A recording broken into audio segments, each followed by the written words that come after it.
بنو امیہ کا بادشاہ عبدالملک بن مروان جب ملک شام میں طاعون کی وبا پھیلی تو موت کے ڈر سے گھوڑے پر سوار ہو کر اپنے شہر سے بھاگ نکلا اور ساتھ میں اپنے خاص غلام اور کچھ فوج بھی لے لی، اور وہ طاعون کے ڈر سے اس قدر خائف اور ہراساں تھا کہ زمین پر پاؤں نہیں رکھتا تھا بلکہ گھوڑے کی پشت پر سوتا تھا۔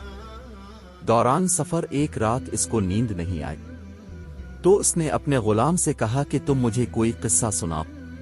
تو ہوشیار غلام نے بادشاہ کو نصیحت کرنے کا موقع پا کر یہ قصہ سنایا کہ ایک لومڑی اپنی جان کی حفاظت کے لیے ایک شیر کی خدمت گزاری کیا کرتی تھی، تو کوئی درندہ شیر کی ہیبت کی وجہ سے لومڑی کی طرف دیکھ نہیں سکتا تھا، اور لومڑی نہایت ہی بے خوفی اور اطمینان سے شیر کے ساتھ زندگی بسر کرتی تھی۔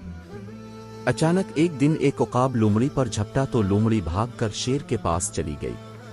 اور شیر نے اس کو اپنی پیٹھ پر بٹھا لیا۔ عقاب دوبارہ جھپٹا اور لومڑی کو شیر کی پیٹھ پر سے اپنے چنگل میں دبا کر اڑ گیا۔ لومڑی چلا چلا کر شیر سے فریاد کرنے لگی تو شیر نے کہا کہ اے لومڑی، میں زمین پر رہنے والے درندوں سے تیری حفاظت کر سکتا ہوں، لیکن آسمان کی طرف سے حملہ کرنے والوں سے میں تجھے نہیں بچا سکتا۔ یہ قصہ سن کر عبدالملک بادشاہ کو بڑی عبرت حاصل ہوئی اور اس کی سمجھ میں آ گیا کہ میری فوج ان دشمنوں سے تو میری حفاظت کر سکتی ہے جو زمین پر رہتے ہیں، مگر جو بلائیں اور وبائیں آسمان سے مجھ پر حملہ آور ہوں ان سے مجھ کو نہ میری بادشاہی بچا سکتی ہے، نہ میرا خزانہ اور نہ میرا لشکر میری حفاظت کر سکتا ہے۔